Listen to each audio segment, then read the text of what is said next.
उद्देश्य लक्ष्य क्या है? भजन का उद्देश्य लक्ष्य क्या है? भाव प्रकट हो। क्योंकि भाव भजन साधन से शामाशाम नहीं मिलते, भजन साधन से जो भाव प्रकट होता है उससे शामाशाम मिलते हैं, उनसे उनकी कृपा मिलती है ना। तो कहने का तात्पर्य है जो उद्देश्य लक्ष्य है वो भाव भक्ति, प्रेम भक्ति तक पहुंचना, राग भक्ति तक पहुंचना, है ना। श्यामाजू के चरणों में राग हो जाना जीवात्मा का, है ना। क्योंकि जब एक बार राग हो गया फिर दृढ़ भक्ति मिलती है, दृढ़ भरोसा मिलता है जीवात्मा को। और जैसे ही दृढ़ भरोसा मिलने के बाद आत्मसमर्पण करवा देती लाड़ो, उसको निश्चिंत कर देती है ना, पूर्णतः। ताकि निश्चित, अभी देखिए जैसे आपके शिष्य पहले भी निवेदन करा कि जीवात्मा कब आत्मसमर्पण करता है? जब वो हार जाता है पूर्णता, जब वो पूर्णता हार जाता है महाराज। यकीन मानिए महाराज, तो इसलिए यकीन मानिए मैं झूठ नहीं बोल रहा। और देखिए जैसे ही लाड़ो आत्मसमर्पण करवा देती ना जीवात्मा का, क्योंकि दो सिद्धांत वर्णन कर रहे हैं भगवत गीता में श्री ठाकुर जी ने। एक बंदर का न्याय है और एक मार्जर न्याय, बिल्ली का न्याय है। अभी दो सिद्धांत क्या है? एक तो आपको निश्चित रूप से पता ही है कि जो बंदर का जो बच्चा होता है, बंदरिया का, वो बच्चा मैया को पकड़ता है, बच्चे को मैया को धारण करना पड़ता है, अगर उससे छोड़ दिया तो गिर जाएगा। लेकिन यहाँ पर बिल्ली का बच्चे को ऐसा नहीं है। बिल्ली का बच्चा जहां पर भी है ना, उसको केवल भरोसा रखना है। उसकी मैया, वो बस मियाँ मियाँ करता है बच्चा, है ना। उसकी मैया जहां पर भी है वहां से दौड़ी चली आती है और उसको सुरक्षित जगह पर पहुंचा देती है, बिल्कुल ना। तो उसी तरह दो सिद्धांत वर्णन करें यहाँ पे। श्री ठाकुर जी कहते हैं कि अंतिम जो जैसी मति वैसी गति, है ना। जो आपकी अंतिम समय पर जो तीव्र इच्छा होगी वही आपको मिलेगा जीवात्मा को, है ना, वही उसकी गति होगी। लेकिन ये कौन सा न्याय है? ये बंदर वाला न्याय है, जिसका जो प्रयासरत तो है जीवात्मा, जीवात्मा प्रयासरत तो है, लेकिन अभी तक उसका आत्मसमर्पण नहीं हुआ है। समझ पा रहे? लेकिन जिसके लाड़ो की कृपा से, ठाकुर जी की कृपा से आत्मसमर्पण करवा दिया लाड़ो ने, तो उसको निश्चिंत कर दिया। और उसके लिए ये न्याय लागू नहीं होता, उसके लिए दूसरा न्याय लागू होता है, सिद्धांत लागू होता है। और वो क्या है? दैवी एषा गुणमयी मम माया दुरतया माँ में वही प्रपद्यन्ते माया मिताम तरंती थे। अभी क्योंकि श्यामाजू की कृपा से वो जीवात्मा निश्चिंत हो गया है, बेपरवाह हो गया। निश्चिंत क्यों हो गया? आत्मसमर्पण हो गया है इसलिए। तो इसलिए अभी वहां पर उसका बेड़ा पार करने वाले श्यामा श्याम है, ठाकुर जी है। अभी जो भी उसका भाव है, लक्ष्य है, उद्देश्य है, जो भी श्यामा, मतलब जैसे इसका ठाकुर जी के प्रति भाव होता है ना। जैसे आपको पता ही, मुझे आपको बताने की आवश्यकता नहीं है, दास्य भाव, सख्य भाव, वात्सल्य भाव, माधुर्य भाव। और जिसका श्यामाजू के चरणों के प्रति राधा दास्यम, तो जिसका जो भाव है वो वहां तक श्यामाजू उसको पहुंचा दिए, ठाकुर जी उसको वहां तक पहुंचाते हैं। तो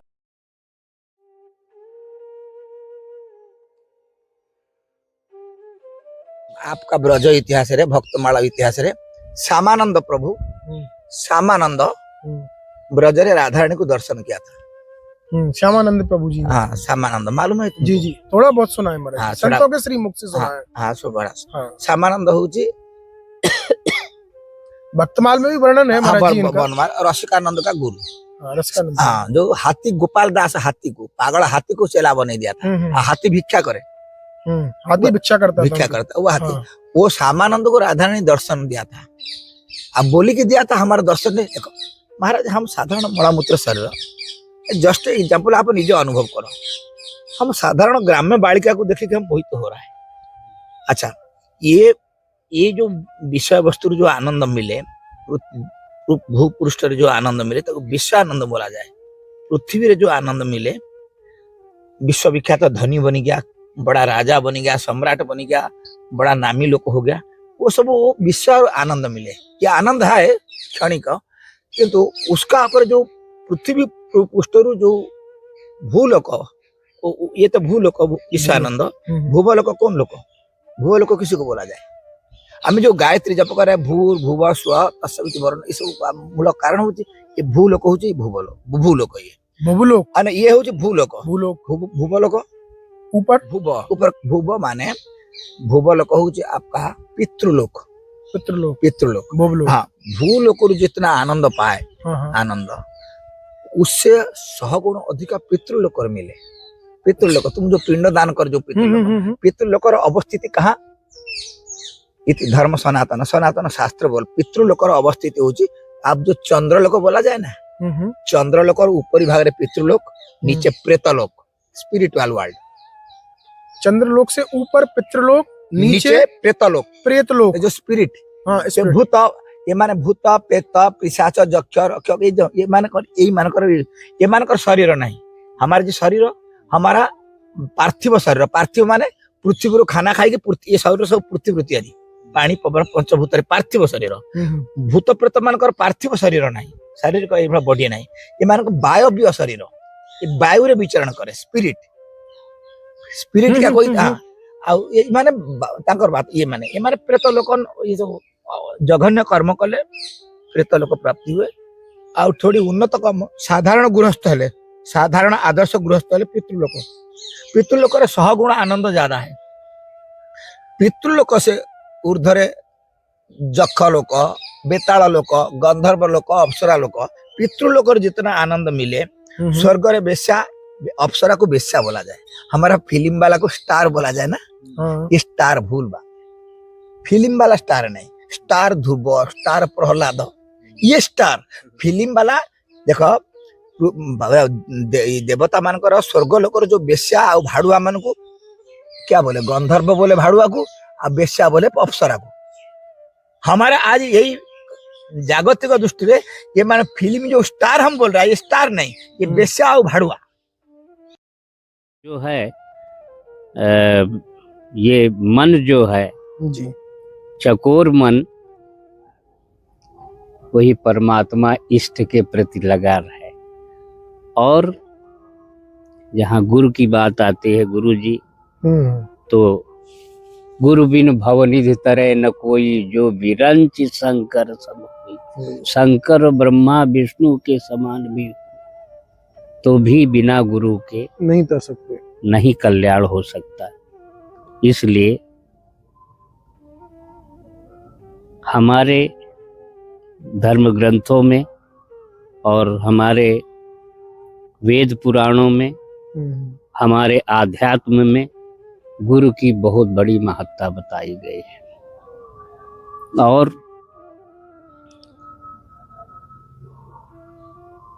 गुरु को सिर पे राखिए, चलिए आज्ञा माही।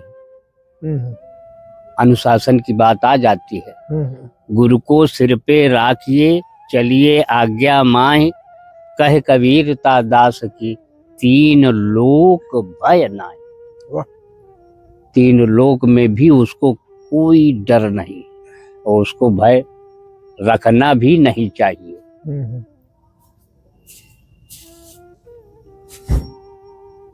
अब गुरु को तो हम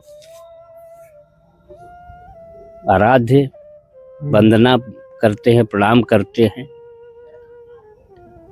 क्योंकि गुरु ने ही हमको सतमार्ग बताया है।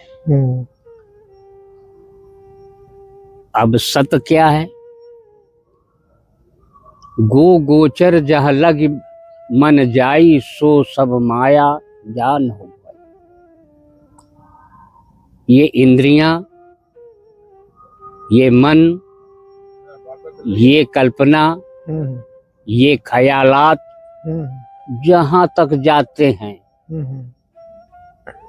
सब इससे ऊपर ब्रह्म है। ब्रह्म है, हाँ ब्रह्म है, ईश्वर है, परमात्मा है। वो असीम है, अनंत है, अगोचर है, अनादि है। उसका और छोर नहीं, उसका अंत नहीं। वो परमात्मा जिसका अंत नहीं, असीम है, कुछ क्षण के लिए, कुछ समय के लिए इस मानव शरीर पर कृपा दृष्टि की है, मेहरबानी की है, दया की है। उसकी असीम अनुकंपा है। बिल्कुल। क्या असीम अनुकंपा की है?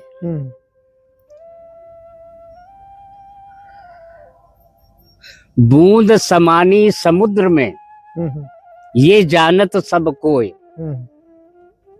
और समुद्र समानो बूंद में, बिरला बूझत कोई। यानी वो असीम कुछ क्षण के लिए, जो अनंत है, अनादि है और अगोचर है, सब है, वो कुछ क्षण के लिए मैमो वांसो जीव लोके जीव भूत सनातन और मन कष्टानि इंद्रियाणि प्रकृति स्थानि कर सती। वो परमात्मा तुम्हारे अंदर हृदय स्थल में बैठ गया है, समुद्र समा गया है बूंद में महाराज जी। वो तुम्हारे अंदर समाहित हो गया है। तो उस कृपा का, उसकी अनुकंपा का, उसके अनुग्रह का, उसकी दया का हम आभार माने। हम उसके लाख लाख शुक्रगुजार हैं। कृपा के हम उसके कृपा के आभारी हैं कि उसने मानव शरीर दे करके हमको एक भक्ति का सुगम रास्ता बताया है। बिल्कुल। उसमें मान लो 8 घंटे आप सोने के लगा लो, कितने बच गए? 16। तो वो कह रहा जी घंटा, 2 घंटा, 3 घंटा, 4 घंटा भक्ति करते हैं, और बाकी क्या करते हैं? फिर मन को कहां घुमाते हैं? संसार, दुकान में, मकान में, संसार में, बीबी बच्चा, और धन की तो इतनी आसक्ति है, पागल हो जाते हैं। तो फिर क्या हुआ? अरे एक बात बोला, एक बार कपड़ा थोड़ा सा धोया और 10 घंटे गंदगी में डबो दिया, कभी शुद्ध होगा? वो फट ही जाएगा, शुद्ध नहीं हो सकता।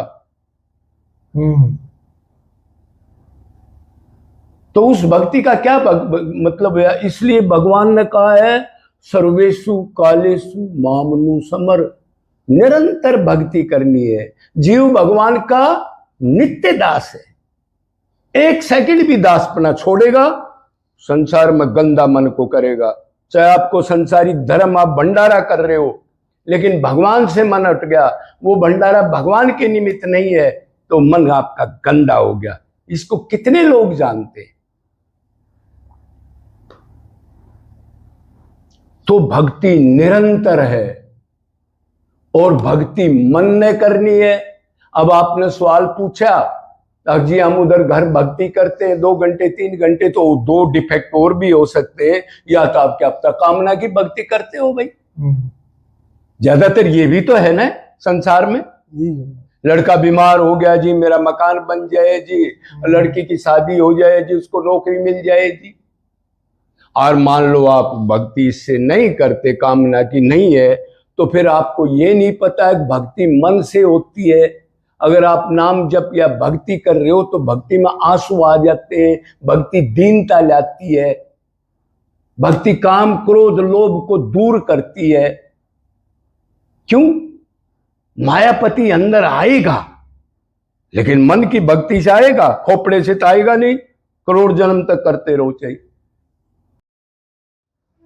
भक्त जब तक कोई मानव अपने विवेक शक्ति को नहीं जगाता है जी महाराज जी, तब तक वो सारा जीवन पूजा पाठ करता रहे, तीर्थ व्रत करता रहे जी, जमुना गंगा नहाता रहे, गीता भागवत रामायण को कंठस्थ कर ले, चारों वेदों को कंठस्थ कर ले, लेकिन अगर वह अपनी विवेक शक्ति को नहीं जगाता है तो उसकी आत्मा का कल्याण होने का कोई सवाल नहीं उठता है। क्योंकि जब साधक के अंदर, मनुष्य के अंदर विवेक का जागरण होता है, विवेक जाग जाता है, तभी उसको अपने सही कर्तव्य का ज्ञान होता है कि मैं दुनिया में किस लिए आया हूं, परमात्मा ने हमें दुनिया में किस लिए भेजा है, क्या परमात्मा ने जिस काम के लिए हमें भेजा था हम उस काम को कर रहे हैं, और ये मानव जीवन कितना दुर्लभ है। मैं शरीर नहीं हूं, मैं आत्मा हूं, जो परमात्मा का अंश है आत्मा। तो उस आत्मा की प्राप्ति के लिए हमें ये मानव जीवन मिला है, क्योंकि मानव जीवन छोड़कर जितने भी और योनियां हैं, 84 लाख पशु पक्षी, कुत्ते बिल्ली गधा, वो सब योनियां सिर्फ भोग योनि है। वो भोजन कर सकता है, बच्चे पैदा कर सकता है, सो सकता है, और इसी ढंग से कुछ और सांसारिक क्रियाकलाप कर सकता है, लेकिन वो आध्यात्मिक साधना नहीं कर सकता, क्योंकि पशु पक्षी के अंदर विवेक शक्ति नहीं है। उसके अंदर जो शक्ति मिली है परमात्मा की ओर से वो इतना ही मिली है कि भूख लग जाएगा तो कैसे भोजन मिलना चाहिए उसका वो कोशिश करेगा, फिर सोना चाहिए, फिर कुछ और भी संसारिक कार्य करना चाहिए, उसका एकदम फिक्स्ड है वहीं से परमात्मा की ओर से कि उसको कर्तव्य क्या है। लेकिन विवेक शक्ति पशु पक्षियों में नहीं है, जिसके चलते भगवत प्राप्ति से वो वंचित रह जाता है। विवेक आपने जो पूछा है कि भक्तों के लिए भक्तों के लिए सब कुछ सबसे अच्छा क्या है? भक्तों का प्रेम। भक्तों के अंदर चाहते हमारा भगवान से प्रेम हो जाए, ये कीमती बात है। भक्त होगा तो वो केवल मात्र भगवान का प्रेम चाहेगा जी। और जो संसार की चीजें चाहता है वो भक्त नहीं, क्योंकि वो जानता है कि संसार की जितने भी चीजें वो नाशवान है। जी। नाशवान का मतलब है जो हमारे पास आने के बाद भी नहीं आई वो चली जाएगी। धन है, धन आने पर भी जाएगा, जो भी आएगा वो जाएगा, आया है सो जाएगा। तो इसलिए धन लेते तो हैं लेकिन उसका आशा नहीं करते हैं, उसका भरोसा नहीं करते कि जी हमारे पास हमेशा बना रहे, इससे ही हमारा सब कुछ हो जाएगा। ऐसा नहीं। ये धन की बात, ये शरीर भी नाशवान है, शरीर को भी अपना नहीं मानते, इससे काम लेते हैं। और शरीर सबसे मनुष्य जीवन बड़ा है, इससे सबसे बड़ा काम लेना चाहिए। तो वो काम इस शरीर से कौन बड़ा काम करवा सकता है? भगवान के वक्त क्या काम करवाता? इस शरीर का एक ही उद्देश्य, एक ही सबसे बड़ा काम, क्या काम है? जी। भगवान की याद करना। और भगवान के जो भक्त हैं, सारा संसार भगवान का ही, उनकी सेवा करना, उनका हित करना और भगवान की याद करना, दो चीज जिसमें वो भगवान का भक्त है। और दो चीज जिसने कर लिया उसको पछताना नहीं पड़ता है जीवन में अंत में, और उसको भगवान की प्राप्ति, भगवान का प्रेम प्राप्त होता है। नहीं तो संसार में कुछ भी करके देख ले वे, अंत समय में उसको पछताना पड़ता है कि मैंने जो करना चाहिए मनुष्य जीवन में वो नहीं किया है। और बहुत लोग बहुत कुछ करते, क्या क्या नहीं करते हैं, बाद में पछताना पड़ता है, रोना पड़ता है, अरे मैंने कुछ नहीं किया, मनुष्य जीवन कुछ नहीं किया है। तो मूल है भक्तों का, भक्त भगवान के प्रेम को चाहते हैं, और प्रेम भगवान की याद से आता है, भगवान की सेवा और माने हित करने से सब भगवान की प्रकट है। और एक वास्तव बताएं जी, भगवान के जो भक्त होते हैं कैसे प्रेम हो इस बात को जानते हैं। क्या है? वो भगवान के प्रेमियों से जुड़ते हैं। अब प्रेमियों से कैसे जुड़ जाते हैं? क्योंकि प्रेमी जल्दी भगवान को छोड़कर किसी को अपने से जोड़ता नहीं है, लेकिन वो जाकर के प्रेमियों की सेवा करेगा। और जहां प्रेम रहता है, प्रेमी भक्त होता है, उसकी सेवा करने से जब जुड़ जाएगा तो स्वाभाविक ही प्रेम आ जाता है। आप अभी खराब व्यक्ति के पास जाइए, शराबी के पास रोज जाइए, बैठिए, तो शराब की इच्छा होगी, उसके गुण जन्म आते हैं, महाराज आ जाते हैं। जैसे ये प्रेम का रोग, खुजली का रोग बताया है हमारे संतों ने। खुजली का रोग है, जिसको खूब खुजली, उसके पास में थोड़ी देर बाद खुजली होने लगेगी। तो इसी प्रकार प्रेमी के पास बैठने से अपने आप प्रेम आता है। असली बात है, गुरु बिना भवने तरह न कोई, सो गुरु संकर्षण होई। राधे राधे करो ठीक है, अपने जो गुरु नियम बताया उससे चलने पड़ेगा ना। अच्छा, उससे चलना पड़ेगा। अब हमको जैसे गुरु बताया वैसे तो नियम करते हैं। अच्छा, तो आपके गुरु जी तो महाराज जी पहुंच गए होंगे अब तो, गोलोक तो बहुत दिन है जैसे। आपकी उम्र 100 से ऊपर है, तो गुरु जी की तो कहाँ है? वो तो वृंदावन में था। अच्छा, वृंदावन में थे? हाँ, गुरु महाराज। अच्छा, तो वो तो बहुत दिन शरीर पूरा हो गया। गौलोक है, ब्रजभूमि है, ग्वाल बाल हैं, गोपिका हैं, उसमें जो है भजन होता रहता है गावन में, और जो है ब्रजभूमि या में ये ब्रज ब्रज भी कण कण में देवता विराजमान है। ये ब्रज ब्रज में ये मर जाए यहाँ तो शरीर छूट जाए तो ब्रज रज है लगे, वो मस्तक लगे मुक्त हो जाए तो ब्रज में मुक्ति हो जाता है। इसलिए तो साधु संत पड़े रहते हैं ब्रज में। हाँ, कि भाई जहाँ जन्म लिया वहां तो लिया, कोई बात नहीं, वो तो छोड़ आए। कि ब्रज में अपना साधन करो, उपासना करो, भजन करो, भोजन भजन करो, हैं, अपनी मुक्ति का मार्ग प्रशस्त रखो। क्योंकि ये मृतलोक है, मृतलोक जैसे ने जन्म लिया उसको तो जाना है, उसको जाना। तो ऐसा कर्म कर चलो कि मुक्ति हो जाए, हैं? बिल्कुल महाराज जी। हाँ, मुक्ति नहीं होगा तो कुछ न कुछ अच्छा ही होगा, अच्छा होगा महाराज जी, क्योंकि हम सत्य धर्म का पालन कर रहे हैं। सत्य धर्म का पालन कर रहा हूँ, अपने न सत्य छोड़ रहे हैं न धर्म छोड़ रहे हैं, तो कुछ न कुछ तो बढ़िया ही होगा, अच्छा ही होगा महाराज। इसलिए ब्रज रज में मुक्ति हो जाएगी। यही दाग लग जाए तो ये का ब्रज में दाग लगता है, ब्रज में दाग लग जाए, ब्रज में शरीर छूट जाए, मुक्ति हो जाएगी। हाँ, शरीर छूट जाए। हाँ, या दाग लगो मत लगो, खोद के गाड़ दो, हाँ, तो भी मुक्ति है। महाराज जी इतनी उम्र पे भी इतनी प्रसन्नता, हमारी दांत भी पूरे हैं सारे आपके अभी। अरे दांत हमारा सब रहे कोई पायरिया नहीं, कोई दिक्कत नहीं। कोई जी। माया से शंकर जी भी कभी कभी डर जाते हैं। माया शक्ति ऐसी है ना, प्रबल है। हाँ, तो ब्रह्मा जी तक जो है माया है।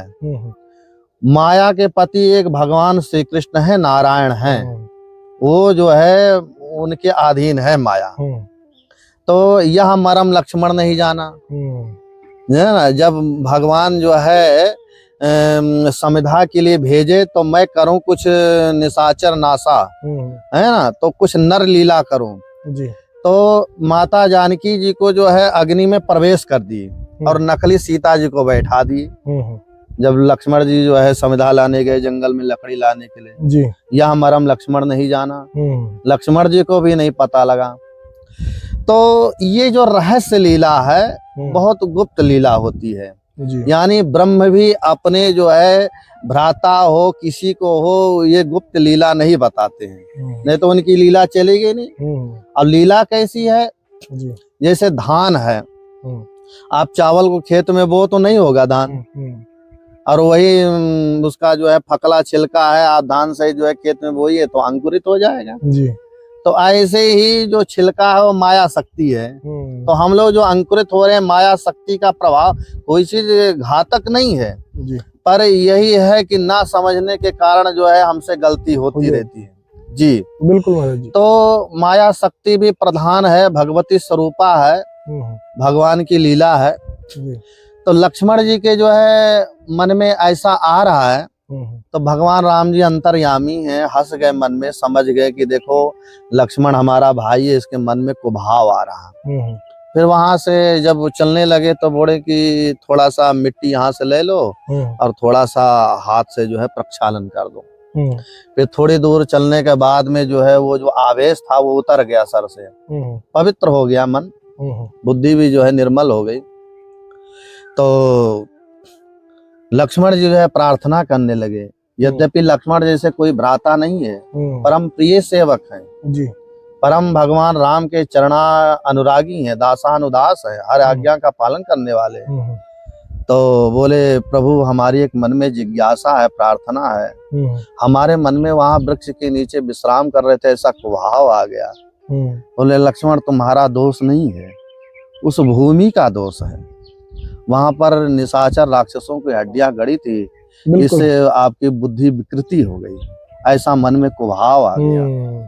तो अब जो है बुद्धि पवित्र हो गई। तो ऐसे ही आप हर जगह हैं, आप कहीं दारू शराब चल रहा, कहीं गलत काम हो रहा तो उसका वातावरण उसका जो है परमाणु ऊर्जा वो प्रवेश करती है आपके अंदर, है ना। तो वो प्रवेश करती है तो मन में खिन्नता आती है। आप शुद्ध जो है आप रात दिन जो है कथा सत्संग में श्रवण करते होंगे, गंगा जी के किनारे जो है भजन करिए, सेवा करिए, मंदिर में सेवा, तो हर चीज का यदि स्थान का महत्व ना हो तो फिर मतलब ही ना रहे। भक्ति योग का सीधा सीधा मार्ग है कि आपका मोक्ष प्राप्त कर लेना और आपको भगवान की प्राप्ति करा देना।